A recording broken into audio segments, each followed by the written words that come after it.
Hello everyone, good morning সবাইকে। Neha lifestyle daily ব্লগে তোমাদের সকলকে ওয়েলকাম। কেমন আছো তোমরা সবাই? আশা করি সবাই নিশ্চয়ই খুব ভালো আছো, আর আমিও অনেক ভালো আছি। তো আজকের দিনটা ছিল শনিবার, আর ঘড়িতে বাজে এখন সকাল 6টা মতো। তোমাদেরকে সাথে নিয়ে আমার আজকের ভিডিওটা এখন থেকে শুরু করছি। আশা করি আজকের ভিডিওটা তোমাদের বেশ ভালো লাগবে। সকাল সকাল ঘুম থেকে উঠে এখন ফ্রেশ হয়ে নিয়েছি, আর আমার সবার প্রথমে যে কাজটা থাকে ওপরে এসে সিঁড়ির জানালাটা খুলে নেওয়া, আর তারপরে ছাদে এসে এই গাছগুলোকে জল দেয়া। আর এই কদিন তো গাছগুলোতে জল দিতেই হচ্ছিল না, কারণ বৃষ্টি তো হচ্ছিল একদম সকাল থেকে। বৃষ্টি হলে সেই বেলা 11টা 12টার দিক করে বৃষ্টি থামছিল, তো সেই জন্য আর গাছগুলোতে জল দিইনি। তবে আজকে দেখলাম যেহেতু বৃষ্টিটা হয়নি আর হালকা হালকা রোদও উঠবে বলে মনে হয়, সেই জন্য আমি আগেই গাছগুলোতে একটু জল দিয়ে দিলাম। সকাল সকাল ছাদে এসে আমার এমনি মনটা একটু ভালো হয়েছে। তারপর দেখলাম জবা গাছে একটা ফুল ফুটেছে, তো সেটা দেখে মনটা আরও ভালো হয়ে গিয়েছিল, কারণ এই কদিন ধরে প্রচণ্ড মন খারাপ ছিল আর কোনো কাজও আমার ভালো লাগছিল না। আর এতদিন কেন কোনো ভিডিও দিইনি তোমাদের সাথে, কেন কোনো কথা হয়নি, বা আমার মন খারাপের কারণটা কি, নিশ্চয়ই আমি তোমাদেরকে ভিডিওর মধ্যেই বলবো। যাই হোক, এখন উপর থেকে নেমে এসে আমি রান্নাঘরে চলে এসেছি, আর রাতের যে বোতলগুলো ছিল সেই বোতলগুলো জলগুলো ফেলে আমি বোতলগুলো ভালোভাবে ধুয়ে নিয়েছি। রাতে রাখা বোতলগুলো সেটা ভর্তি জল থাকুক বা খালি আমি ফেলেই দিই, কারণ রাতে জল ধরে রাখাটা বা বোতল এদিক সেদিক থাকে, এটা আমার একদম পছন্দ হয় না। আর যেহেতু অ্যাকোয়াগার্ড থেকে জল ধরি, তো সেরকম কোনো একটা জল ধরতে আমার বিরক্ত লাগে না। বোতলের জলগুলো ভরে নিয়ে আমি ফ্রিজে ঢুকিয়ে দিয়েছি। আর এখানে যে টেবিলটা ছিল সেই টেবিলটাও আমি পরিষ্কার করে নিয়েছি, কারণ রাতে আমি টেবিলটা পরিষ্কার করেই রাখি, কিন্তু সকালে একবার পরিষ্কার করে নিই। কারণ ওই যে আমাদের সবার বাড়িতে একটা জিনিসের উপদ্রব খুব বেশি, আরশোলা আর টিকটিকি। তো রাতে টিকটিকি বা আরশোলা কিছু এসেছিলো কিনা সেটা তো আমরা দেখিনি, তো যেই কারণে আমি সকালবেলায় আরেকবার মুছে পরিষ্কার করে নিই, যাতে টেবিলে রাখা যায় যে কোনো জিনিস। তারপর তো নিজের জন্য একটু চা আর ব্রেড বানিয়েছিলাম। আর এখন যেহেতু বাড়িতে কেউ নেই, আমি আর আমার মামার মেয়ে আর দাদু আছি, তো ওরা যেহেতু এখন ঘুম থেকে উঠেনি, তো সেই কারণে আমি আমার চা আর ব্রেডটা করে নিয়েছি। তারপর ওরা যখন ঘুম থেকে উঠবে ওদেরটা আবার বানিয়ে দেবো। ঝটাপট নিজের চাটা শেষ করে আমি এখন নিজের রুমে চলে এসেছি, আর বিছানাটা একটু টান টান করে গুছিয়ে নিয়েছি, কারণ আজকে বাড়িতে যেহেতু কেউ নেই সেহেতু সমস্ত কাজটা নিজেকেই গুছিয়ে করতে হবে। তাই একটু সময় নষ্ট না করে আমি ঝটাঝট কাজগুলো সেরে নিয়েছি, কারণ স্নান করা, গপুকে খাওয়ানো, রান্না করা, বাড়ির সমস্ত টুকিটাকি কাজ আমাকে নিজের হাতেই করতে হবে। তো এই কদিন আমি বাড়িতে ছিলাম না, মানে আমি আমার নিজের বাড়িতে গিয়েছিলাম, তো সেই কারণে পুরো ঘর ভালোভাবে ডাস্টিং করতে হবে। কারণ এই যে 10 দিন আমি থাকিনি, মানে 10 দিনের যে ডাস্টিংয়ের কাজ বন্ধ ছিল, মানে ভাবো নিত্যদিন ডাস্টিং করার পরেও যে পরিমাণ ধুলো ময়লা থাকে, তাহলে 10 দিন ডাস্টিং না করায় কি অবস্থা হতে পারে। আর এত পরিমাণে ঘরে ধুলো আর ঝুল হয়ে গিয়েছিল, তো একদম আমি যেখানেই মুছি সেখানে একদম প্রত্যেকটা জায়গা পুরো কালো হয়ে গিয়েছে। আজকের কাজগুলো তবে একটু আস্তে আস্তে করব, কারণ বাড়িতে কেউ নেই, যেহেতু আমি এখন একাই আছি, সেই জন্য এত তাড়াতাড়ির কিছু নেই, একটু আস্তে আস্তে কাজগুলো করব আর নিজের মতন করে কাজগুলো করব। আর নিজের মতন করে যে কোনো কাজ গুছিয়ে করা আমার খুব ভালো লাগে। চলো তোমাদের বেশ কিছু কমেন্টের রিপ্লাই করি। ডেইলি লাইফস্টাইল ঘরকন্যা থেকে একটা দিদিভাই আমাকে কমেন্ট করেছে, প্রথমবার তোমার ভিডিও দেখলাম, খুব ভালো লাগলো। আজ ছেলের পরীক্ষা, তাই বেশি কিছু লিখতে পারলাম না, বুঝে নিও বোন। তো থ্যাংক ইউ দিদিভাই তোমাকে, এইভাবেই আমার পাশে থেকেও আমাকে সাপোর্ট করো। হ্যাঁ, তুমি যে ভিডিওটা দেখে আমাকে একটু কমেন্ট করেছো, ব্যাস আমি এটাতে অনেক খুশি। তুমি আমার পরের ভিডিওগুলো দেখো, কমেন্ট করো, আমাকে এইভাবেই সাপোর্ট করো। তো অনেক অনেক ভালোবাসা তোমার জন্য। সামিরা সালিম বলে একটা দিদিভাই আমাকে বলেছে, প্রিয় ছোট বোনটি, তোমার ভ্লগ ভিডিও খুব ভালো লাগলো আমার, সাবস্ক্রাইব করে নিয়েছি, লাইক করে পাশে থাকবো, চালিয়ে যাও, শুভকামনা থাকলো তুমি যেন সফল হও।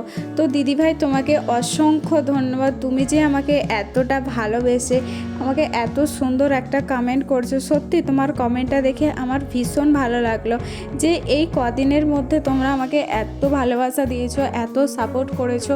এই যে তুমি কথাটার মধ্যে বলেছো তুমি সফল হও, তো তোমাদের ভালোবাসা পেলে আমি নিশ্চয়ই এগিয়ে যেতে পারবো, সফল হব। তোমার কমেন্টটাতে আমি ভীষণ খুশি হয়েছি, আর অনেক অনেক ভালোবাসা রইল তোমার জন্য। আর এইদিকে দেখো, তোমাদের সাথে কথা বলতে বলতে আমার ঘরের সমস্ত ডাস্টিংয়ের কাজ শেষ হয়ে গেছে, আর এখন আমি ঘরটা ঝাঁট দিয়ে নিচ্ছি। আর ঘরটা ঝাঁট দেওয়ার পরে ঘরটা ভালোভাবে পরিষ্কার করে নেব। তো ঘরটা ভালোভাবে পরিষ্কার করে নেওয়ার আগে আমি এখানে এই দরজাটা একটু পরিষ্কার করে নিচ্ছি, কারণ এই দরজাটাতে হাত দিলেই বোঝা যাচ্ছে যে কি পরিমাণ ধুলো পড়েছে। সেই জন্য আমি মফটা দিয়ে একটু পরিষ্কার করে নিচ্ছি, যাতে ধুলোটা আর না বোঝা যায়। আর তারপর এখন আমি নিচের ফ্লোরটাও একটু ভালোভাবে পরিষ্কার করে নিচ্ছি। আর তোমাদের সাথে এই কদিন ভিডিও না শেয়ার করতে পারার একটাই কারণ, যেদিন তোমাদেরকে আমি লাস্ট ভিডিও দিয়েছিলাম সেই দিনেই হঠাৎ দেখি আমার মা দুপুরবেলায় আমাকে ফোন করেছে। আর হঠাৎই মা আমাকে বলে যে তোর দাদু মারা গেছে, তাড়াতাড়ি বাড়ি আয়।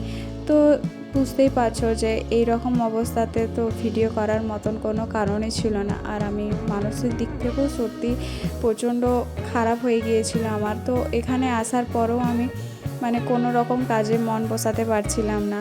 তো ব্যাস এইটুকুনি কারণ ছিল। তো যে কারণটা অনেক সহজে তোমাদেরকে বললাম, কিন্তু এই কারণটা আমার কাছে সত্যি অনেকটা কষ্টের আর অনেকটা বড় ব্যাপার। কিন্তু কি আর করা যাবে, আমাদের এই সমস্তটাকেই তো মানিয়ে নিতে হবে, কারণ আমাদের হাতে তো কোনো কিছুই করার থাকে না, তাই না? সমস্ত খারাপ লাগা, বাধা, মন খারাপ পেরিয়েই তো আমরা একটা নতুন দিনের আশা করি। তো যাই হোক, সকালে জলখাবারের জন্য আমি একটু ম্যাগি করেছিলাম। তো ওই ম্যাগিটাই আমার আর বোনের হয়ে যেত, আর সেরকম কোনো কিছু করিনি ব্রেকফাস্টের জন্য। সকালে যখন ছাদে গিয়েছিলাম তখন জামা কাপড়গুলো মিলে এসেছিলাম, কারণ এই কদিন বৃষ্টির জন্য জামা কাপড় একদমই শুকোচ্ছিল না। তো সকালবেলায় যখন দেখলাম যে প্রচণ্ড ঠান্ডা ঠান্ডা হাওয়া দিচ্ছে আর রোদ উঠবে বলেও মনে হয়, সেই জন্য জামাগুলো একটু বাতাসে মিলিয়ে আসছিলাম। তো সেগুলো এখন তুলে নিয়ে এসেছি, আর তারপরে রান্নাঘরে এসে আমি রান্নাটা একটু করে নেব। আর এখানে আজকে সেরকম কোনো কিছু রান্না করব না।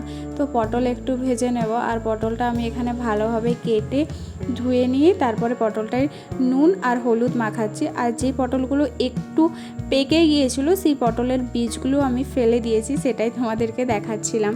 তো এখানে আমি পটলটাও ভাজতে দিয়ে দিয়েছি, আর আমাদের তিনজনের জন্য যে পরিমাণ চালটা লাগে সেটা নিয়ে আমি ভালোভাবে চালটা ধুয়ে নিচ্ছি। আর চালটা ধুয়ে নেওয়ার পরে আমি এখানে ভাতটাও বসিয়ে দেবো।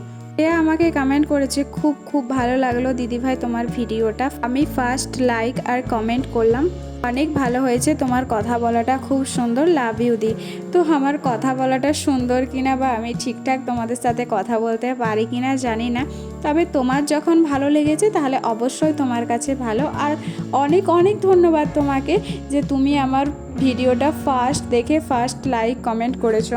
তুমি আমার সব ভিডিওতেই কমেন্ট করো, তো আমার খুব ভালো লাগলো যে তুমি আমাকে এতটা ভালোবাসো, এতটা সাপোর্ট করো। তো তোমার জন্য আমার অনেক অনেক ভালোবাসা রইল। ভাতটা বসিয়ে দিয়েছি আর পটলটাও আমার ভাজা হয়ে গেছে। আর আজকে একটু মাছের তরকারি করব, সেজন্য মাছটাও আমি ভেজে নিয়েছি আর তারপরে তরকারিটা করব। আর মিক্সিতে আমি সমস্ত মশলা এখানে পেস্ট করে নিয়েছি, আর তারপরে এখানে টমেটো আর মশলাটা দিয়ে ভালোভাবে বান্নাটাকে কষিয়ে নিয়ে আমি তারপরে মাছগুলো দিয়ে দেব। আর বাড়িতে যেহেতু তিনজন, সেই জন্য তিনজনের জন্য আর বেশি সেরকম কিছু রান্না করিনি।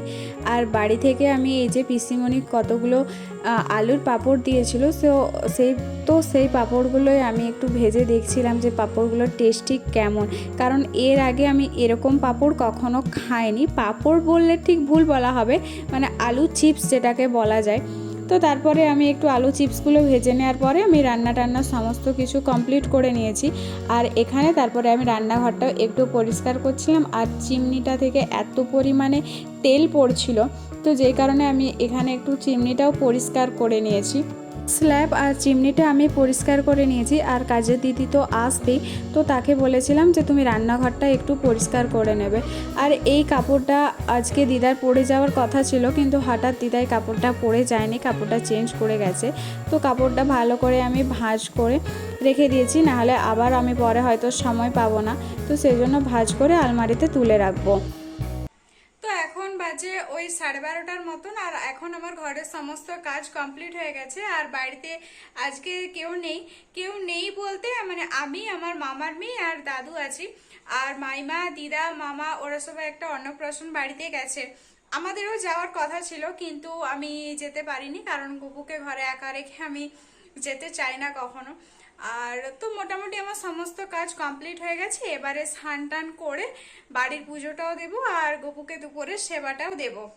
আর রান্না বান্নাও আমাদের তিনজনের মতন করে নিয়েছি অল্প স্বল্প, আর রাত্রির জন্য করে নিয়েছি একেবারে, কারণ রাত্রেবেলায় তিনজনের জন্য আবার এক্সট্রা করে রান্না করব না, তো সেই জন্য একবারেই দুপুরেই করে নিয়েছি।